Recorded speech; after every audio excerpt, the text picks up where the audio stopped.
people will make big claims about the potential of the blockchain to revolutionize the foundations of social and economic organization. But the blockchain can only have such potential as part of a broader ecosystem of technologies that are emerging as the next generation of the internet, what may be called Web 3.0 or the Decentralized Web. Today, powerful technological changes are coalescing to take us into a new technology paradigm. These include the rise of advanced analytics coupled with datafication and the Internet of Things. The blockchain will have to work synergistically with these if its true capacities are to be realized. But to understand this next generation web, we need to understand a bit about the history of the internet. Going back to the early 90s, Web 1.0 was the first generation of the World Wide Web. It was based primarily on the technology of HTTP, which worked to link documents on different computers and make them accessible over the internet.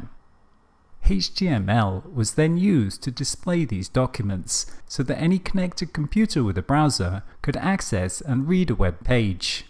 This first iteration of the web was all about information, as it enabled us to exchange information much more efficiently, and hence it got the name Information Superhighway.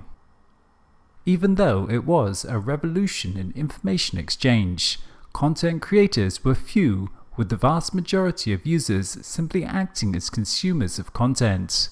It was really very static and lacked interactivity. Whereas in the Web 1.0 era, people were limited to passive viewing of content. With Web 2.0, websites allowed users to interact, collaborate, and become the creators of content. With Web 2, people could not only read from the web, but also write to it, and thus it got the nickname the Read-Write Web. By the early 2000s, new server-side scripting technologies such as PHP enabled developers to easily build applications where people could write information to a database, with that information then being dynamically updated every time they refreshed a page. Almost all of the websites that dominate the web today are based on this server-side scripting technology. It gave us social networking, blogging, video sharing, eBay, YouTube, Facebook, and all the other large platforms that most people spend most of their internet time using. The idea of Web 3.0 has been around for a while, but it's only very recently, with the development of the blockchain, that it has actually started to become something real. Web 2.0 has evolved to become highly centralized around very large platforms running out of ever larger data centers, creating many issues surrounding security, privacy, control, and concentration of power in the hands of large enterprises. It's only today that these issues are starting to enter into mainstream discourse. Web 3 is set to disrupt this whole technology paradigm, as the critical change that is coming about is that we're decentralizing the web. The blockchain provides the protocols and cryptography for a globally distributed network of computers to collaborate on maintaining a public, secure database.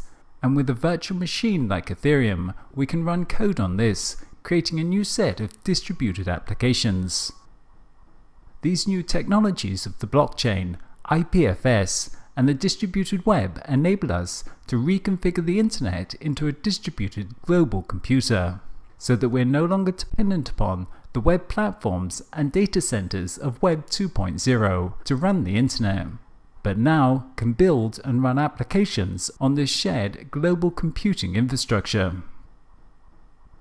As Mike Leopold of the Institute for the Future noted, it starts with the realization that the internet that we know today is only one possible interpretation of the original vision of an open, peer-to-peer network, independent of any centralized technology, commercial entity, or sovereign government. Think of it as a first curve internet, one that is increasingly vulnerable to abuse and even collapse. To date, we've largely taken the infrastructure of the internet for granted. All of the innovation and action has been focused on the application layer that sits on top of it, on web applications like social networking or e-commerce. With the development of blockchain, and particularly with this third generation, we're starting to innovate on the low-level protocols, asking not if we can build a better web application, but if we can build a better internet. The implications of the decentralized web are indeed radical in that it enables us to create automated services, disintermediate existing incumbents, and enable people to set up their own secure networks of exchange, empowering them in new ways. The blockchain will be a core part of Web 3.0, but the next generation internet will also see the convergence of the Internet of Things and big data analytics. The ongoing, fundamental process of datafication will be a key aspect to this next generation internet. As we increasingly instrument our worlds, data will flow from all sources about everything. Datafication is the term given to our newly found ability to capture as data many aspects of the world in our lives that have never been quantified before. This process results in what we call big data. Vast amounts of unstructured data that can be mined by advanced analytical methods to gain new insight into the world around us.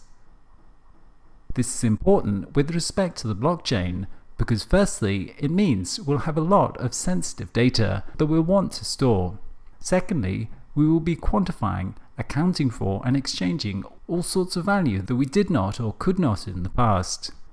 Thirdly, such a diversity of sources of data combined with advanced analytics which can find cross-correlations and patterns within it can provide a new source to verify the data that is being inputted to the blockchain without depending on a centralized authority for validation. The next generation internet will be much smarter. Whereas Web 1 was dumb and Web 2 was dynamic, Web 3 will incorporate various aspects of machine learning and cognitive computing as a service as it becomes infused into almost all applications, making the web truly adaptive, responsive and personalized.